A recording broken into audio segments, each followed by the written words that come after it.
tombol merah di bawah ini. Halo sahabat pekerja, kembali lagi bersama Sapoholic Channel.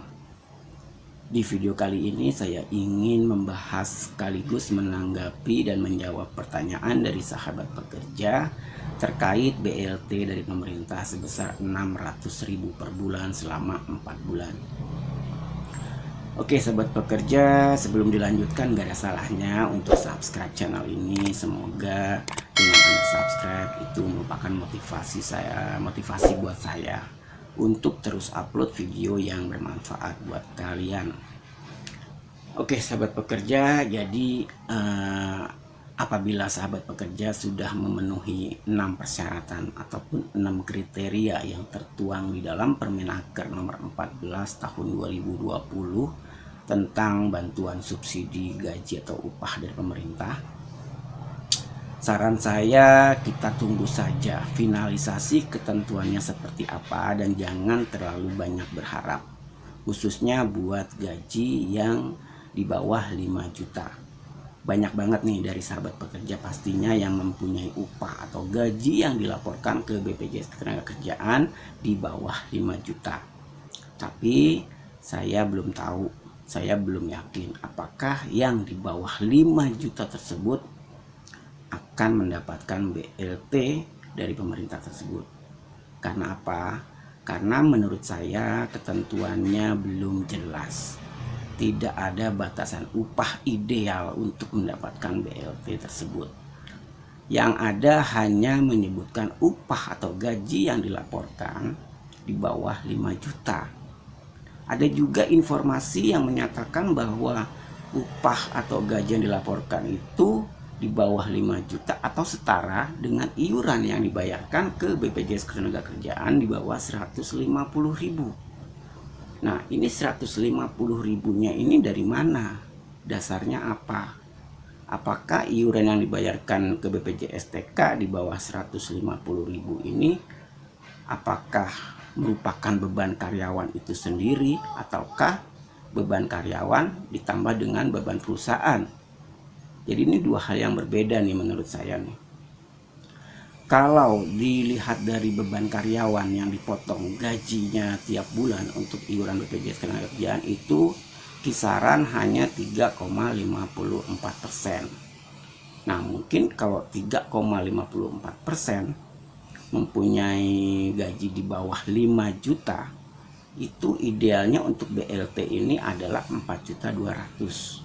Jadi apabila gajinya di bawah 4.200.000 itu sama artinya dengan iuran yang dibayarkan ke BPJS TK itu di bawah 150.000. Itu kalau dilihat dari iuran yang dibayarkan itu dari beban karyawan sendiri, tidak termasuk beban perusahaan. Seperti sahabat pekerja ketahui bahwa untuk iuran BPJS Ketenagakerjaan itu ada yang merupakan beban karyawan, ada yang merupakan beban perusahaan. Nah, beban karyawan itu adalah beban atau iuran yang dipotong dari gajinya setiap bulan. Untuk JKK 0,24 atau sampai dengan 1,74%. Terusnya JKM 0,30%, JHT 2% dan jaminan pensiun 1%. Apabila ditotal dari beban karyawan ini 3,54. Dan idealnya untuk gaji berapa untuk mendapatkan BLT ini? Apabila memang yang ketentuannya itu di bawah 5 juta, berarti 4,2 juta setara dengan iuran yang dibayarkan itu di bawah 150.000. Jadi menurut saya, ini kesimpulan saya ya. Ini kesimpulan saya bahwa untuk upah 4,2 juta sebulan itu sama halnya dengan iuran yang dibayar ke BPJS Ketenagakerjaan di bawah 150.000 apabila dilihat dari beban karyawan yang dipotong, tidak termasuk beban perusahaan. Apabila ditambah dengan beban perusahaan makin kecil lagi, bisa-bisa di bawah 4.200.000 ke batasan idealnya. Nah makanya ini belum jelas batasan upahnya, belum jelas yang untuk dapat BPJS ini seperti apa. Makanya daripada menunggu-nunggu, daripada mengharap lebih baik tunggu saja finalisasinya ketentuannya seperti apa, aturan mainnya seperti apa. Berdasarkan informasi akan di launching pada tanggal 25 Agustus 2020. Tunggu saja ya, semoga saja sahabat pekerja mendapatkan apabila sudah memenuhi kriteria ketentuan. Intinya yang penting HRD tempat perusahaan sahabat bekerja sudah melakukan instruksi dari BPJS Ketenagakerjaan untuk upload rekening.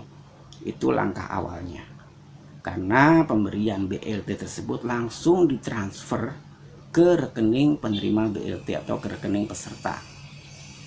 Nah, nanti dari bank itu akan melakukan pemindah bukuan BLT tersebut ke rekening peserta masing-masing yang terdata di BPJS Ketenagakerjaan.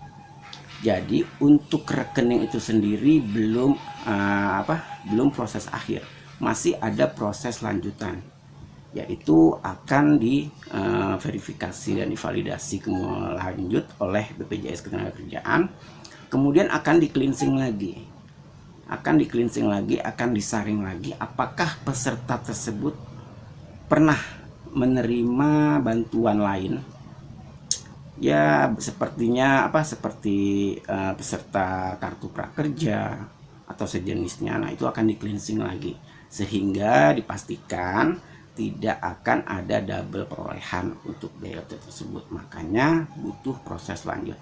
Jadi saran saya buat sahabat pekerja, tunggu saja keputusan finalisasinya, ketentuannya itu seperti apa ya. Jadi jangan terlalu banyak berharap apabila gajinya di bawah 5 juta.